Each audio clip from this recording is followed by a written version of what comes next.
Hello guys, this is मासूम ज़फ़र और आपका स्वागत है हमारे किंगेस एजुकेशन चैनल पे। तो सबसे पहले मैं वो बता दूं कि जिन्होंने भी अभी तक सब्सक्राइब नहीं किया तो प्लीज़ सब्सक्राइब कर लें, ताकि जितनी भी वीडियो मैं अपलोड कर सकूं या फिर लेक्चर जितने भी अपलोड कर सकूं वो सारा आप तक पहुंच पाए आसानी से, और आप जितनी भी आसानी से हो वो सारे क्वेश्चन या फिर कंसेप्ट अपना क्लियर कर पाइए। जो मैं चैप्टर करवाऊँगा वो आसानी से हो पाए, ठीक है। तो आज हम करने वाले हैं क्वेश्चंस जो प्रीवियस ईयर क्वेश्चन है अपना इलेक्ट्रोस्टेट फर्स्ट है, उसमें जो आता है हमारा फोर्स। वैसे तो बहुत सारी चीज़ें हैं इलेक्ट्रोस्टेट में, लेकिन हम थोड़े थोड़ा करके इसके सारे क्वेश्चंस को हम हैंडल करेंगे, ठीक है।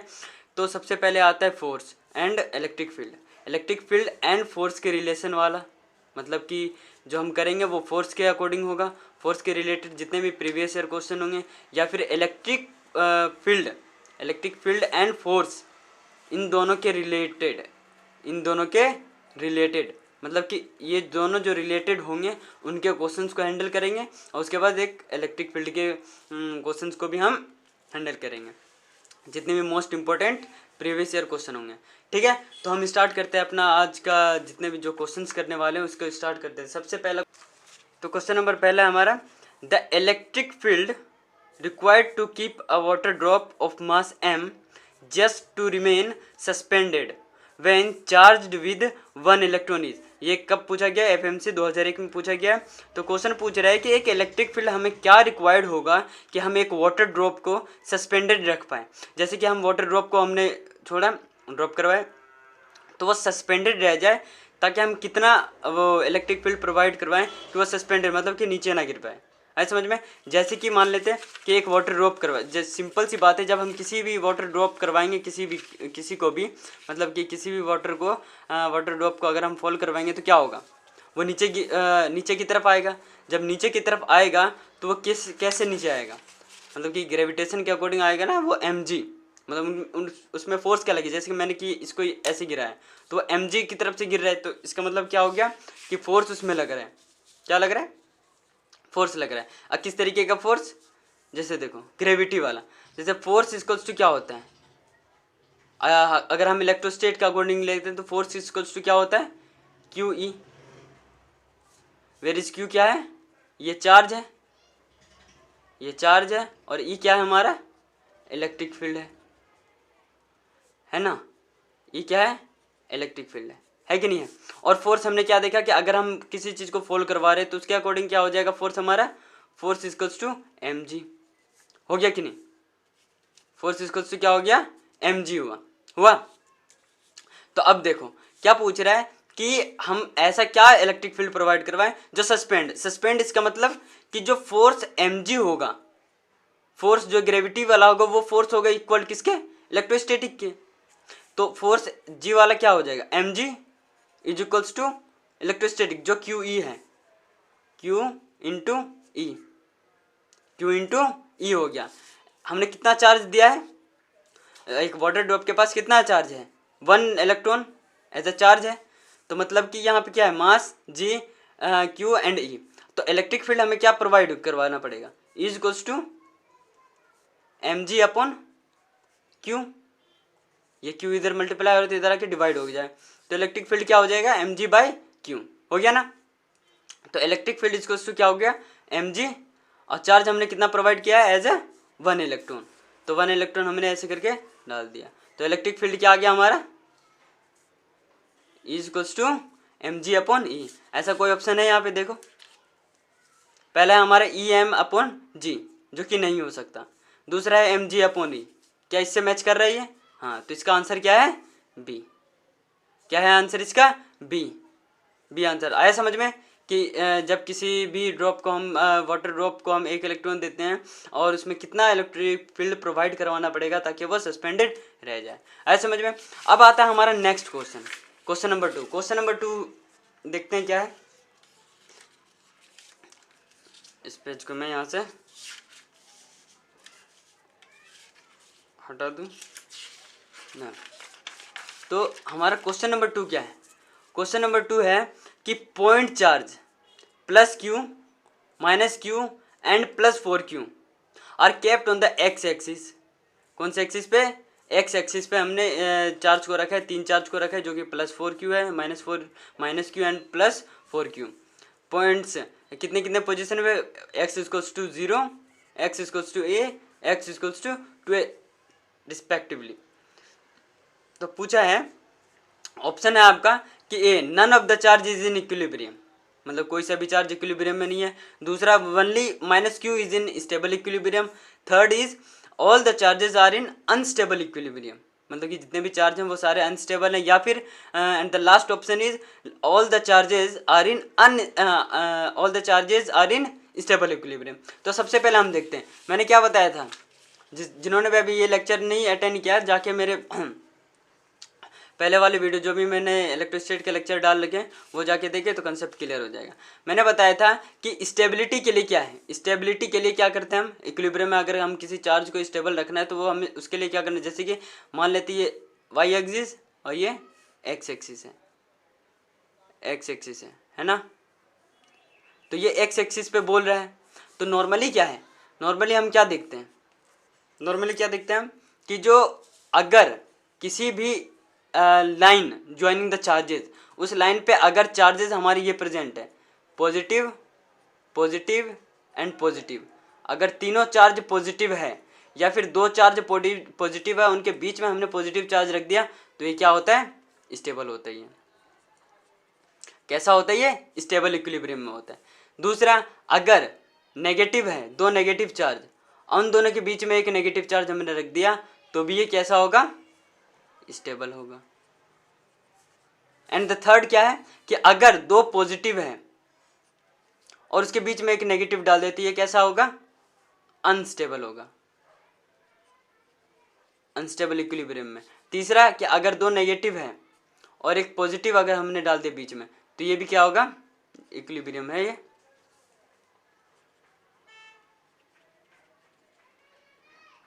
ये दोनों किस में होगा, स्टेबल इक्विलिब्रियम में। अगर all the charges are same, जो साइन होगा चार्जेस का वो क्या होगा, साइन अगर सेम होगा, positive positive positive negative negative negative, तो वो क्या होगा, स्टेबल में। अगर दो सेम साइन वाले चार्ज के बीच में अगर ऑपोजिट साइन वाले चार्ज को हम रख दें तो वो अनस्टेबल हो जाएगा। तो उसी सिमिलरली ये नीचे वाला भी क्या हो जाएगा, ये अनस्टेबल हो जाएगा, ये भी अनस्टेबल होगा। लेकिन अगर ये एक्सियल था, ये कौन सा पोजीशन था, ये हमारा एक्सियल पोजीशन था, एक्सियल पोजीशन। लेकिन अगर इसी को हम इक्वेटोरियल पोजीशन पे बात करते हैं, इक्वेटोरियल पोजीशन की, इक्वेटोरियल पोजीशन की, तो अगर ये चार्ज पॉजिटिव है, एक ये चार्ज पॉजिटिव है और एक ये पॉजिटिव है, और यहाँ पे हमने एक पॉजिटिव डाल दिया, तो ये कैसा हो जाएगा, अनस्टेबल हो जाएगा। ये जो हो जाएगा कैसा हो जाएगा, ये अनस्टेबल हो जाएगा, अनस्टेबल इक्विलिब्रियम में। आए समझ में। और अगर यहाँ पे माइनस है, इधर भी माइनस है और इधर भी माइनस, ये तीनों सेम ऐसे, तो ये भी क्या हो जाएगा, अनस्टेबल हो जाएगा। सेम जस्ट ऑपोजिट है किसके, एक्सियल वाले के। और अगर तीनों चार्ज, जैसे कि मान लेते हैं यहाँ पे माइनस है, ये प्लस है और ये प्लस है, या फिर ये माइनस है, ये माइनस है और ये प्लस है, तो ये दोनों किस में आ जाएगा, स्टेबल में। आया समझ में। तो यहाँ पे क्या बोल रहा है कि, यहाँ पे बोल रहा है कि तीन चार्जेस हैं, एक +4q -q और एक +4q, तीनों जो है एक्स एक्सिस पे, एक है 0 पे, एक है x बराबर a पे और एक है x बराबर 2a पे। यहाँ पे कौन सा चार्ज है, यहाँ पे कौन सा चार्ज है हमारा, +4q, यहाँ पे -q एंड लास्ट में क्या है, +4q। अब देखो साइन देखें तो ये किस में से मैच हो रहा है, ये जो इधर जो मैंने बताया ये किस में से हो रहा है, इस वाले में से हो रहा है ये, तो ये क्या है, अनस्टेबल है, अनस्टेबल है ना। तो यहाँ पे कौन सा होगा ऑप्शन इसका, सी वाला। सी क्या है, all the charges are in unstable equilibrium, मतलब कि जितने भी चार्ज है वो कैसे होंगे, अनस्टेबल इक्विलिब्रियम में। तो इसका आंसर क्या हो जाएगा, सी। आया समझ में। तो ये था हमारा second question, question number second. अब हम देखते हैं अपना क्वेश्चन नंबर थर्ड।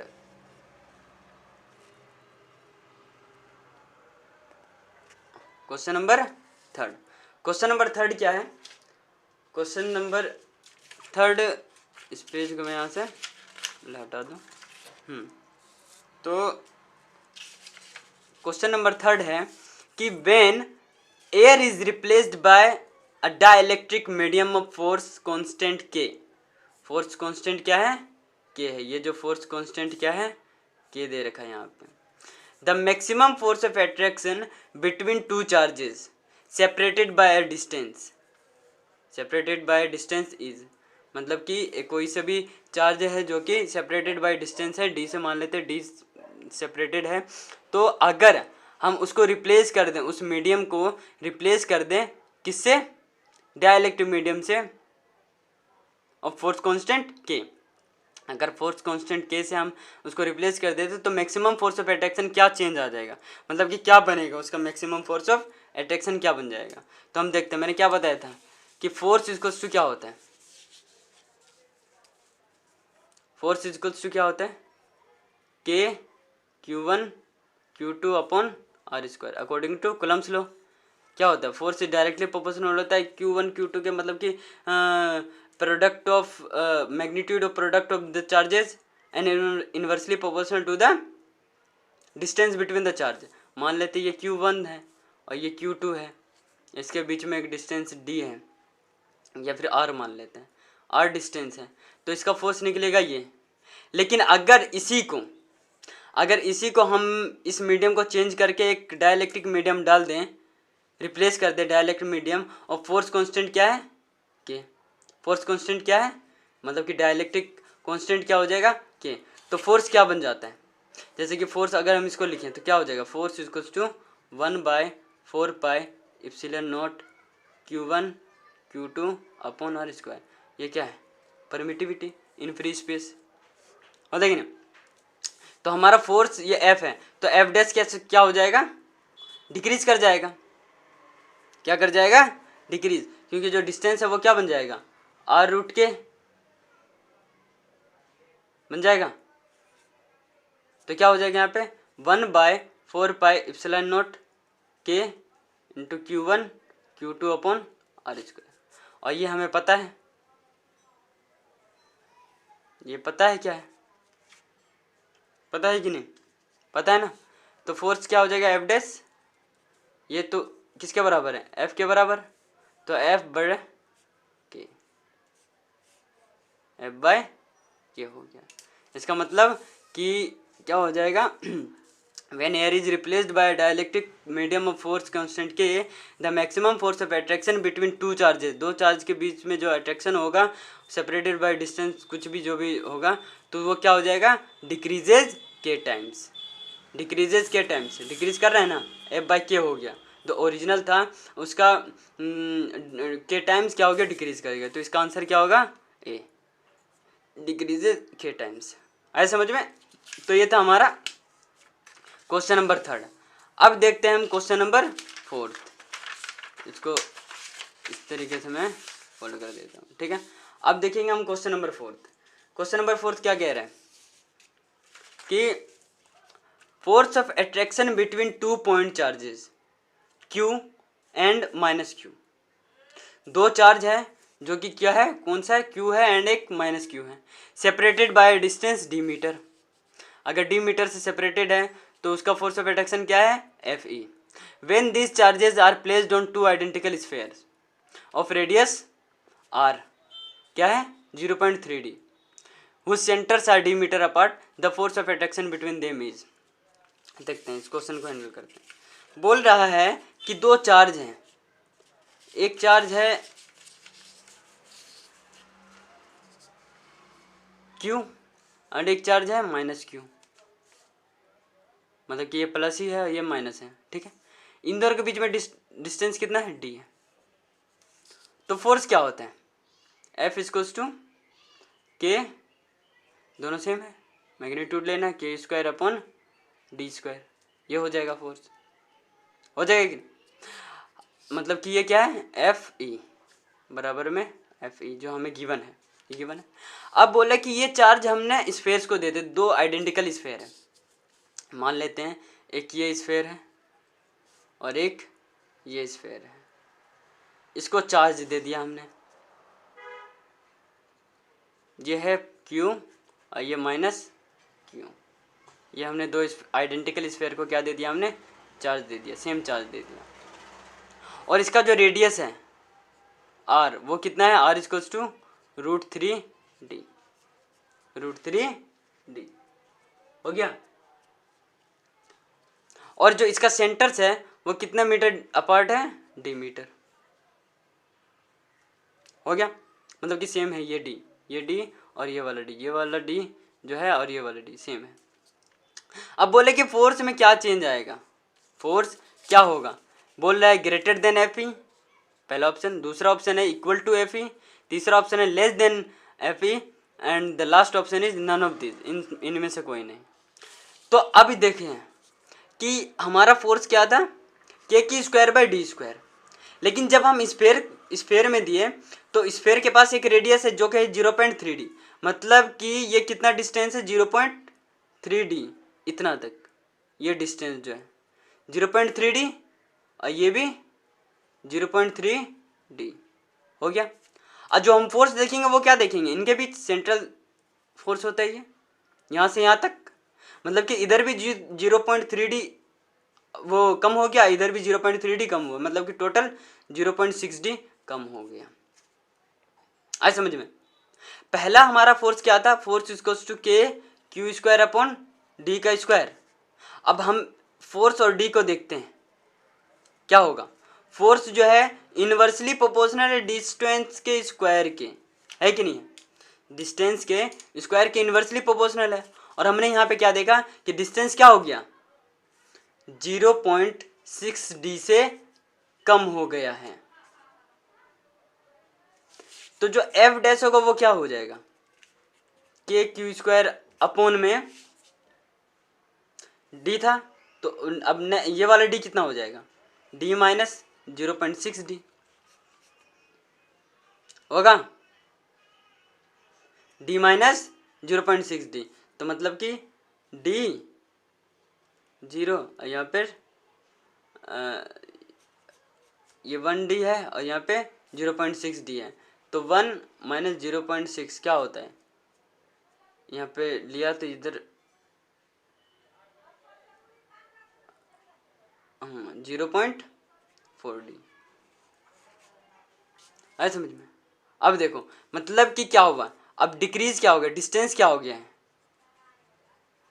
डिस्टेंस क्या हो गया, डिक्रीज कर गया है। द डिस्टेंस है बिटवीन चार्जेस, जो डिस्टेंस है वो डिक्रीज कर गया। जब डिस्टेंस डिक्रीज कर गया तो फोर्स क्या कर जाएगा, इंक्रीज, फोर्स क्या कर जाएगा, इंक्रीज कर जाएगा। क्यों कि जो F है, क्यों, बिकॉज फोर्स जो है इनवर्सली प्रोपोर्शनल होता है डिस्टेंस के स्क्वायर के, तो ये जितना घटेगा ये इतना ही बढ़ेगा। तो इसका ऑप्शन क्या होगा, ग्रेटर देन Fe, कि नॉर्मल जो d था वो कम हो गया, तो कम हो गया तो फोर्स भी बढ़ जाएगा, तो नॉर्मल Fe जो था वो क्या हो जाएगा, बढ़ जाएगा। मतलब कि जो force of attraction between them is greater than Fe। ऐसे समझ में। ये था हमारा अपना क्वेश्चन नंबर 4। अब हम चलते हैं अपने नेक्स्ट क्वेश्चन पे। जो हमारा नेक्स्ट क्वेश्चन क्या है, क्वेश्चन नंबर 5। देखते हैं नेक्स्ट क्वेश्चन क्या कहता है। नेक्स्ट क्वेश्चन बोल रहा है कि 3 चार्ज हैं placed at the vertex of an equilateral triangle of side a. Side a है एक ट्रायंगल का, इक्विलेटरल ट्रायंगल जिसको तीनों साइड बराबर है। फिगर में दिखा रखा है, ये फिगर है जिसमें दिखा रखा है। The force experienced by the charge placed at vertex A in a direction normal to BC, in a direction normal to BC। तो सबसे पहले हम बनाते एक फिगर, जैसे कि मान लेते ये है +Q चार्ज है, ये क्या है -Q चार्ज है, और ये भी +Q चार्ज है, इस तरीके से, है ना। अब बोले कि फोर्स ऑफ अट्रैक्शन क्या होगा, force of the force experienced by the charge, मतलब कि इस पोजीशन पे जो चार्ज, ये ए है, ये बी है, ये सी है,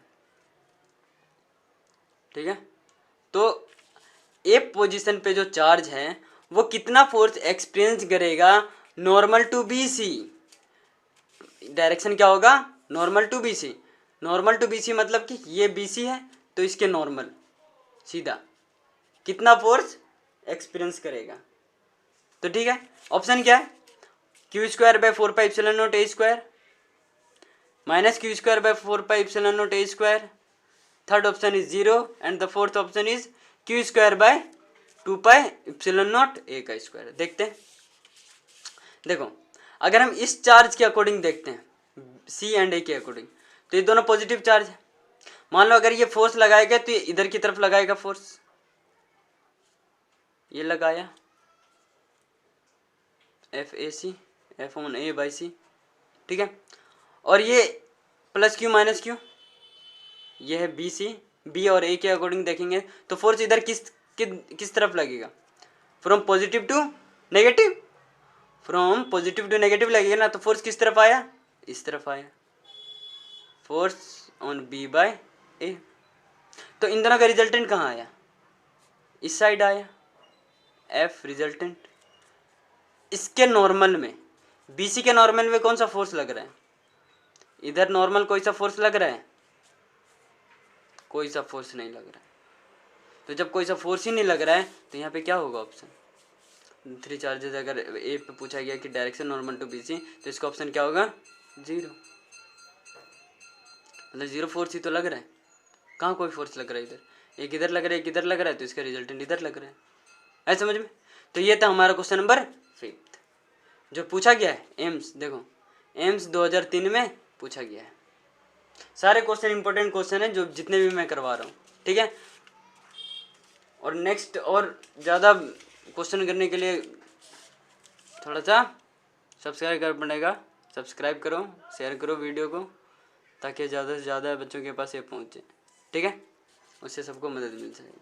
बोला suppose the charge of proton and an electron differ slightly, one of them is -e and other is E plus delta E.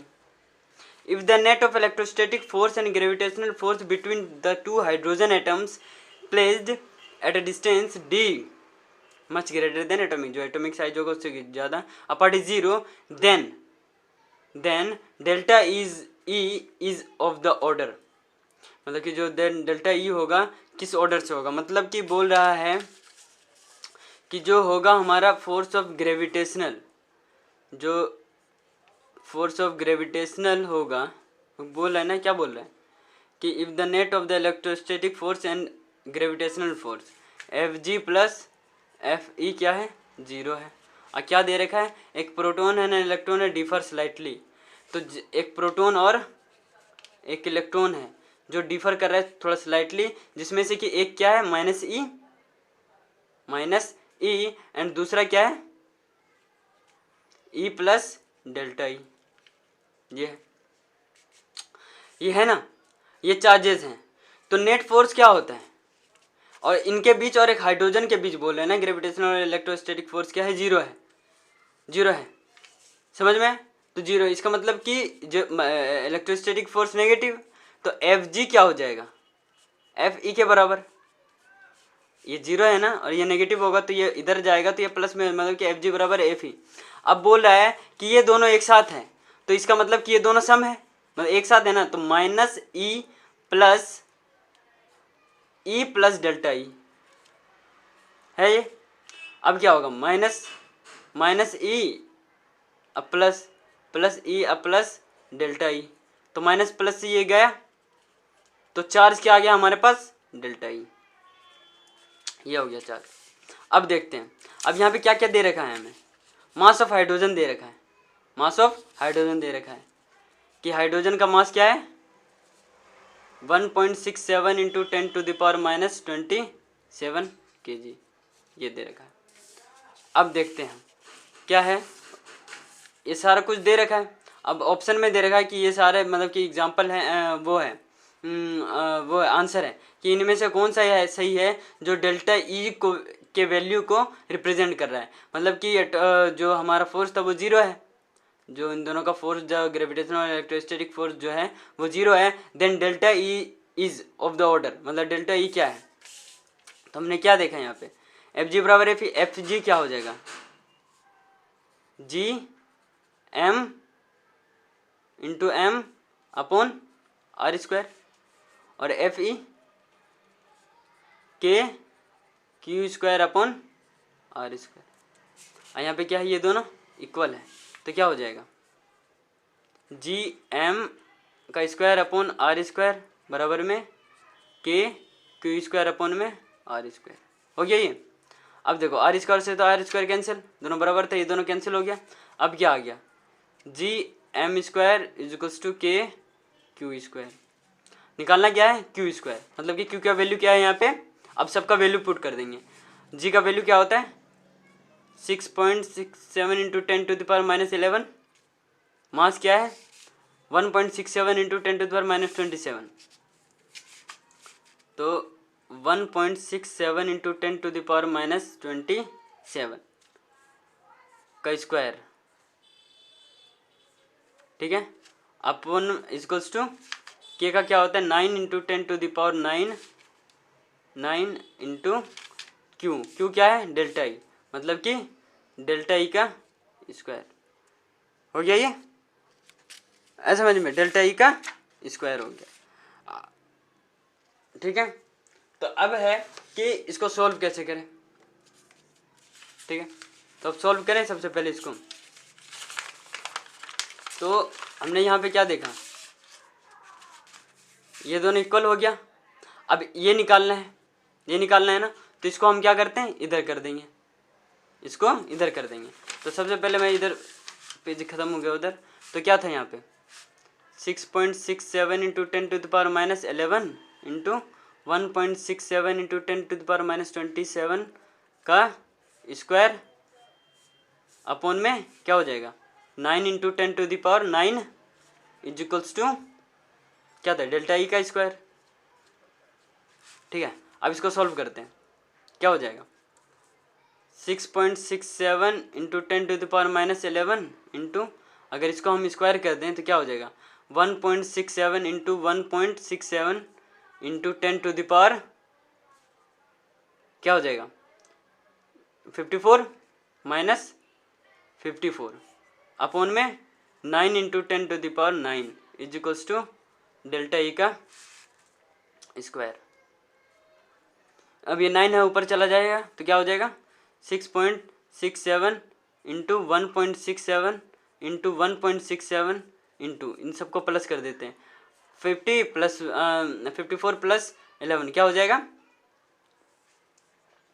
54 11, और ये 9 है ऊपर जाके ये भी प्लस हो जाएगा, तो क्या हो जाएगा 9 9 1 10 4 14 1 7 क्या आ गया 74 into 10 to the power minus 74, ये क्या हो जाएगा डेल्टा ई का स्क्वायर। अब इसको अगर हम सॉल्व करें, अगर हम इसको सॉल्व करें तो क्या आ जाएगा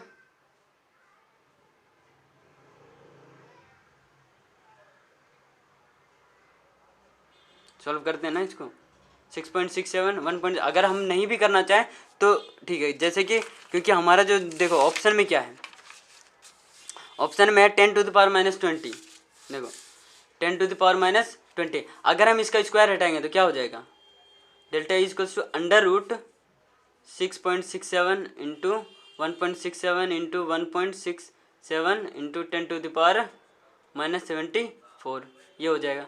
और तो क्या हो जाएगा 6.67 इंटू 1.67 इंटू 1.67, हम इसको बाहर कर देते क्या हो जाएगा इंटू 10 टू द पावर क्या हो जाएगा 36 आएगा ना, माइनस 36, ये डेल्टा ये आ जाएगा। अब देखते हैं अगर हम इसको कुछ भी सॉल्व करें, क्योंकि वहाँ पे तो वैसे भी टाइम नहीं मिलेगा इतना सॉल्व कर, 1 मिनट में सारा कुछ करना होगा, तो जितना जल्दी हम करेंगे उतना जल्दी ही फायदा होगा। तो ये 36 है, अब देखते हैं, सबसे पहला ऑप्शन 10⁻⁻20, ये तो हो नहीं सकता क्योंकि पावर -36 आ रहा है। दूसरा क्या है 23, ये भी नहीं हो सकता।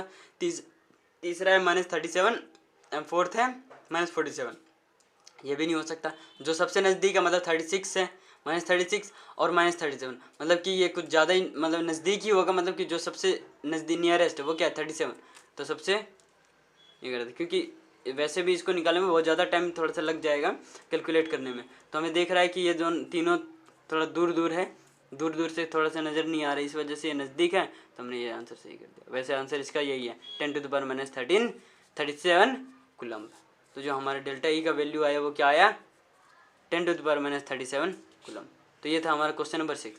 अब हम आते हैं अपने नेक्स्ट क्वेश्चन पे, क्वेश्चन नंबर 7।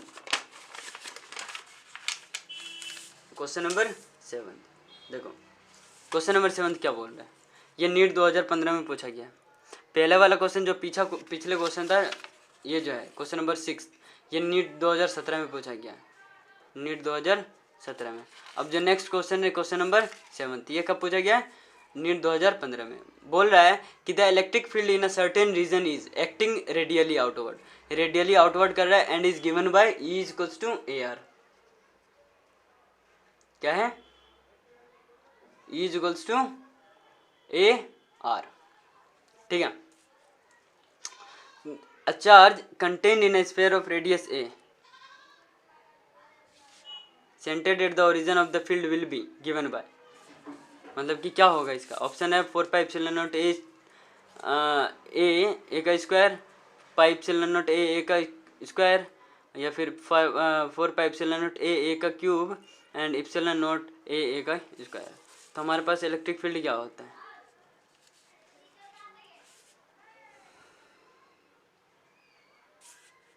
जो इलेक्ट्रिक फील्ड है वो कितना दे रखा है E A R, radially outward है, मान लेते एक कुछ भी होगा। The electric field in a certain region, एक सर्टेन रीजन है, एक रीजन है जिसपे जहाँ पे इलेक्ट्रिक फील्ड है और वो रेडियली आउटवर्ड हो रहा है, रेडियली रेडियस की तरफ, रेडियली आउटवर्ड की तरफ जा रहा है। तो इसका मतलब कि रेडियस ही हुआ, जो इसका डिस्टेंस होगा वो आर जो है, ये जो दे रखा है आर, ये क्या है रेडियस ही तो है। तो मतलब आर क्या हो जाएगा ए के बराबर। तो क्या हो गया, a charge contain in A sphere of radius A centred at the origin. अब ओरिजिन पे ही क्या हो रहा है सेंटर, जैसे कि मान ले ये था, इस तरीके से रेडियली आउटवर्ड हो रहा है कौन सा इलेक्ट्रिक फील्ड, ठीक है।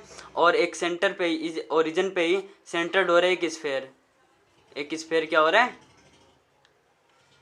सेंटर्ड हो रहा है, जिसका रेडियस क्या है ए।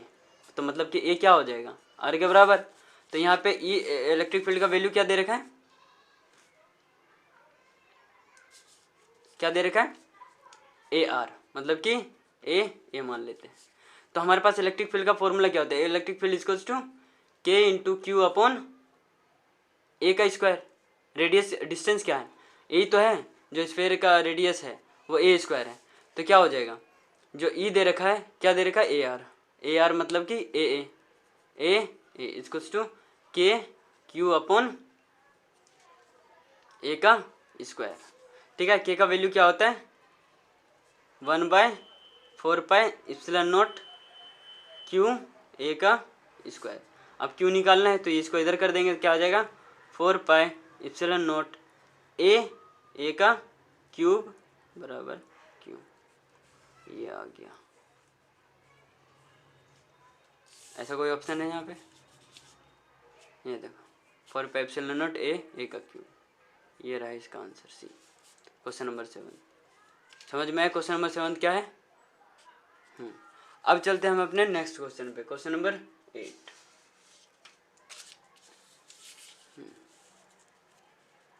क्या बोल रहे हैं question number 8,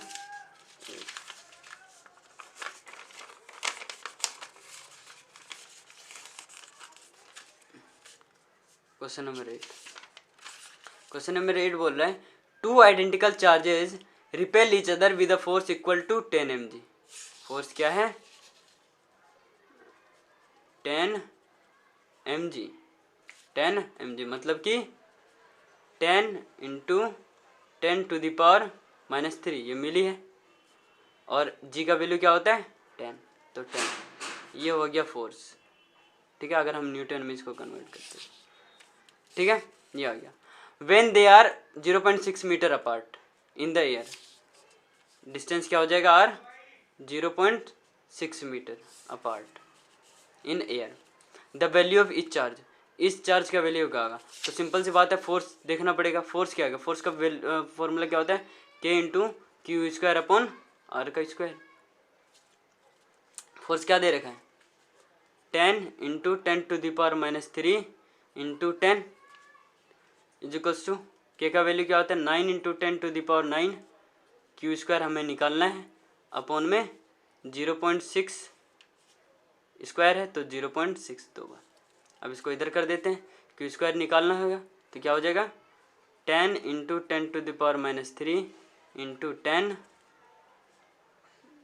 into 0.6 into 0.6 upon में 9 इंटू 10⁹, ये हुआ, ठीक है। अब इसको कैंसिल आउट कर देते हैं, ये था, ये गया, ये गया, ये 2 0 गया, ये कितना 36, 6 6 या 36, 10⁻³ ऊपर नीचे 9, इस 9 को ऊपर कर देते तो क्या हो जाएगा 10⁻⁹, 9 में जा 9, 9 4 जा 36, 9 3 12, क्या आ गया 4 इंटू 10⁻12, लेकिन ये क्यू स्क्वायर है तो क्यू क्या हो जाएगा, Q equals to √4 into 10⁻12, square हटाएंगे तो 2 इंटू 10⁻6, मतलब कि 2 माइक्रो कूलम्ब आ गया चार्ज का वैल्यू। ऐसा कोई ऑप्शन है, देखो डायनेमिकल चार्ज, ये पहला ऑप्शन है 2 माइक्रो कूलम्ब, सॉरी 2 मिली कूलम्ब, दूसरा 2 इंटू 10⁻7 कूलम्ब, दूसरा 2 nano coulomb, and the last option is 2 micro coulomb, इसका मतलब 2 माइक्रो कूलम्ब, इसका डी आंसर है। आया समझ में, ये था क्वेश्चन नंबर 8। अब हम चलते हैं क्वेश्चन नंबर 9 पे, जो कि है हमारा सेकेंड लास्ट क्वेश्चन, ठीक है, क्वेश्चन नंबर 9। तो क्वेश्चन नंबर 9 क्या बोल रहे हैं, क्वेश्चन नंबर 9 बोल रहा है क्या metallic sphere A is given positive charge whereas another identical metallic sphere B of exactly same mass as of A is given equal amount of negative charge, then पहला option है mass of A and mass of B still remain same, क्या दोनों का mass same रहेगा, दूसरा मास of A increases, तीसरा mass of B decreases, and the fourth option is mass of B increases. बोल रहा है कि दो मेटेलिक स्फीयर है, एक है ये ए, एक ये है बी, ठीक है। One metallic sphere is a is given positive charge, एक मेटेलिक स्फीयर जिसको कि हमने क्या दिया है पॉजिटिव चार्ज, और इन दोनों का मास क्या है, स्फीयर का मास सेम है। और अब क्या है, बी को भी हम इक्वल अमाउंट में क्या दे रहे हैं, नेगेटिव चार्ज दे रहे हैं। अब सिंपल से मैंने क्या बताया था कि जब भी हमें पॉजिटिव चार्ज गेन करना, किसी भी बॉडी पे पॉजिटिव चार्ज हो, इसका मतलब कि वहाँ से इलेक्ट्रॉन का डिस्प्लेसमेंट हुआ है, वहाँ से इलेक्ट्रॉन कम हुआ है। मान लेते हैं कि न्यूट्रल बॉडी था, न्यूट्रल बॉडी जैसे मान लें सोडियम का मानेंगे, इसमें 11 इलेक्ट्रॉन 11 प्रोटॉन है, इलेक्ट्रॉन इतना ही है, प्रोटॉन भी इतना ही है। इस पे पॉजिटिव या नेगेटिव चार्ज कब आएगा, जब हम इसमें से एक इलेक्ट्रॉन निकाल देंगे तो पॉजिटिव चार्ज आ जाएगा। अगर हमने एक इलेक्ट्रॉन यहाँ से निकाल दिया तो क्या 10 इलेक्ट्रॉन बच गया, प्रोटॉन कितना हो गया 11, तो इस पर क्या आ जाएगा सोडियम का प्लस। लेकिन नेगेटिव कब आएगा ये, जैसे क्लोरीन को हम एक इलेक्ट्रॉन देते हैं तब जाके क्लोरीन माइनस होता है, मतलब कि एक इलेक्ट्रॉन बढ़ रहा है। और इसमें पॉजिटिव कब आता है, जब घटता है इलेक्ट्रॉन। इसका मतलब कि ए पे पॉजिटिव और बी पे नेगेटिव है, तो इन दोनों का मास तो पहले सेम है, इन दोनों का मास सेम है, इसको पॉजिटिव चार्ज दिया है तो इन दोनों का मास क्या है, सेम है। लेकिन जैसे हम इलेक्ट्रॉन इसमें यहाँ पे जो नेगेटिव चार्ज है वो किसके कारण आता है, इंक्रीज होने के कारण। इलेक्ट्रॉन का अमाउंट इंक्रीज हो रहा है, इलेक्ट्रॉन का अमाउंट इंक्रीज होगा तो उसमें मास भी तो ऐड होगा, मास ऐड होगा ना, इसमें थोड़ी ना हो रहा है। ये पॉजिटिव चार्ज कब आता है, जब इलेक्ट्रॉन को हम निकाल लेते हैं, लेकिन इसमें तो इलेक्ट्रॉन ऐड हो रहा है। जब इसमें इलेक्ट्रॉन को क्या हो रहा है, जो इलेक्ट्रॉन हो रहा है वो क्या हो रहा है, ऐड हो रहा है। तो जब इलेक्ट्रॉन ऐड हो रहा है तो मास भी क्या होगा, मास भी ऐड होगा।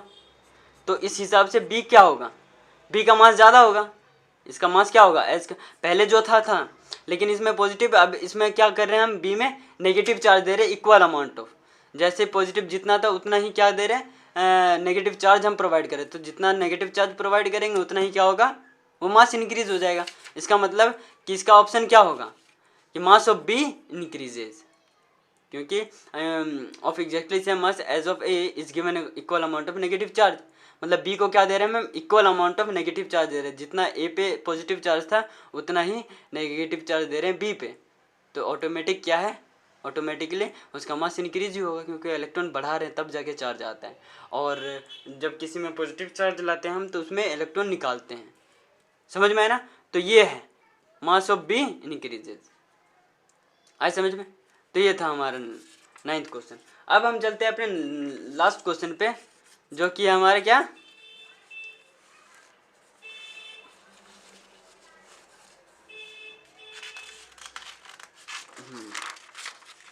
जो कि है, देखो क्या है, 2 particle of equal mass m and charge q are placed at a distance of 16 centimetre.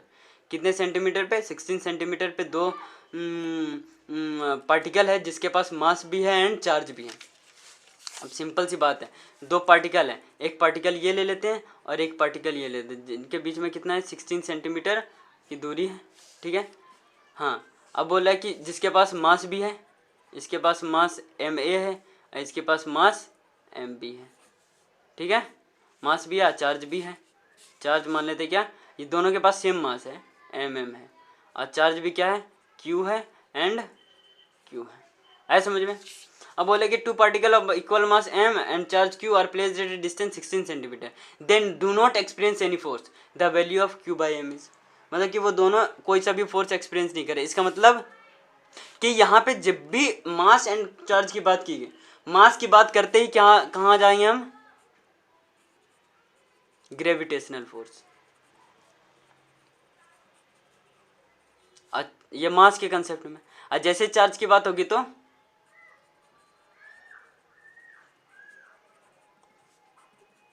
Electrostatic force, मतलब कि और कहीं यहाँ पे चार्ज वो नहीं कर रहा है, क्या नहीं वो नहीं हो रहा है, पार्टिकल जो है कोई सा भी फोर्स नहीं एक्सपीरियंस कर रहा है। तो इसका मतलब कि क्या हो जाएगा, एफ जी क्या हो गया, एफ ई के बराबर, एफ जी एफ ई के बराबर हो जाएगा, तभी तो कैंसिल आउट, मतलब कि कोई भी फोर्स एक्सपीरियंस वो नहीं करेगा, नहीं करेगा ना। अब पूछ रहे क्यू बाई एम का वैल्यू पूछ रहे हैं, तो एफ जी क्या होता है हमारे पास, जो ग्रेविटेशनल फोर्स का फॉर्मूला क्या होता है, जी एम स्क्वायर अपॉन में आर स्क्वायर बराबर में के क्यू स्क्वायर अपॉन में आर स्क्वायर, क्या हो जाएगा, जी एम स्क्वायर अपॉन में 16 सेंटीमीटर का square equals to K Q square upon में 16 सेंटीमीटर का स्क्वायर। ये तो इक्वल है तो ये दोनों कट गया, क्या आ गया, जी एम का स्क्वायर अपॉन में के क्यू का स्क्वायर।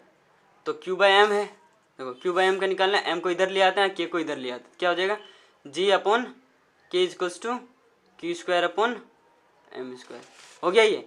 तो जी अपॉन के का वैल्यू क्या होता है, 1/4 pi epsilon naught is equals to Q square upon M square. ये 4 पाई इप्सिलॉन नॉट नीचे है तो ये ऊपर चला जाएगा, क्या हो जाएगा, 4 pi epsilon naught G equals to Q square upon M square. इन दोनों को क्या हटा देंगे हम, स्क्वायर हटा देंगे तो क्या हो जाएगा, under root 4 pi epsilon naught G equals to Q by M. ये आ गया इसका आंसर, है समझ में। तो इसका आंसर क्या हो जाएगा, under root 4 pi epsilon naught G. तो ये था हमारा क्या, इलेक्ट्रोस्टैट फर्स्ट के इलेक्ट्रिक फील्ड एंड फोर्स के अकॉर्डिंग जितने भी थे क्वेश्चन, इंपॉर्टेंट क्वेश्चंस सारे हमने कर लिए। ठीक है, अब नेक्स्ट करेंगे हम इसके आगे जो भी कंसेप्ट आता रहेगा हम उसके क्वेश्चंस करेंगे इसी तरीके से, थोड़े थोड़े क्वेश्चंस करके हम सारे हैंडल कर लेंगे, जितने मोस्ट इंपॉर्टेंट क्वेश्चंस होंगे सबको। ठीक है, जो पेपर में आने लायक है।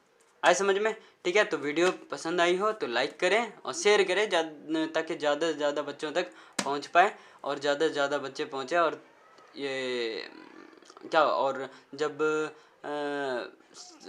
किसी को मिलेगा ये वीडियो तो अगर देखेंगे वो उसको अच्छा लगेगा तो भाई अपना देखेंगे आगे वो जो भी करना होगा। और कमेंट सेक्शन में करें, जो भी डाउट वाउट हो कमेंट सेक्शन में अपने बताते रहें, तो हम कोशिश करेंगे कि सारा जितने भी हैं सबका कमेंट सबका जो डाउट होगा वो धीरे धीरे क्लियर करने की हम कोशिश करेंगे। ठीक है, तो वीडियो पसंद आए तो लाइक कर देना। ठीक है, और शेयर भी कर दो। Thank you.